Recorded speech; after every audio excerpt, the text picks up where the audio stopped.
Word nasaq Microsoft'ninki dastlabki Word qo'ygan kirish so'z yoki kirish qismi bor. Buni start screen deydi, ya'ni boshlash ekrani deydi. Bu odatda bir oddiylam bir qancha bo'lakdan tuzilgan. Biz bir Word hujjatini yangidan ochmoqchi bo'lsak, blank document ma birinchisini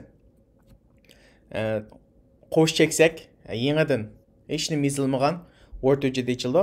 Uningdan boshqa Microsoft shirkati ta'minlab bergan haqsiz qiliblar bor. Template deydi, mushularning hammasi qiliblar. Ular tayyor yozib bergan, siz faqat yozilgan so'zlarni almashtirsangizlar, buning rasmlar kirishtirilgan ba'zi bir ixtiyorlar bor. Intayin qulay. Siz mushularning ishlatgan template'ni foydalansangiz bo'ldi yoki o'zingiz noldan boshlab yozsangiz bo'ldi. Uningdan boshqa recent'dan masalan o'zingiz yaqinda ochilgan bu recent degan yaqinda ochilgan hujjatlarni ba'zida unutib qolgan bo'lsangiz narilikini shu recent'larni foydalanib ochamiz.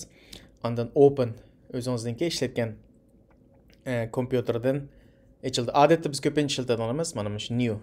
Ko'pincha aylan biz yoki noldan yozamiz yoki asli yozib bo'lgan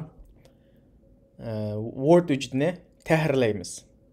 Uningdan boshqa izlash stone'dan siz xohlamoqchi bo'lgan bir qilibning ismi bilan izlasangiz bo'ldi. Uningdan boshqa tor betlarda, ya'ni Google'ga chiqib, o'zingiz masalan resume, ya'ni tarjimal, xizmat tarjimal yozmoqchi bo'lsangiz, misollab beray. Resume deb yozib, masalan resume, free resume template deb yozsanglar, Google'da mubakchiq. Haqsiz shu Word'ninki qiliblar va shuni tushiriblam, tahrirlablam o'zimizning uchurlarni, rasm uchurini almashtiriblam ishlasak bo'lardi. Qulay hozir ularning hammasi haqsiz.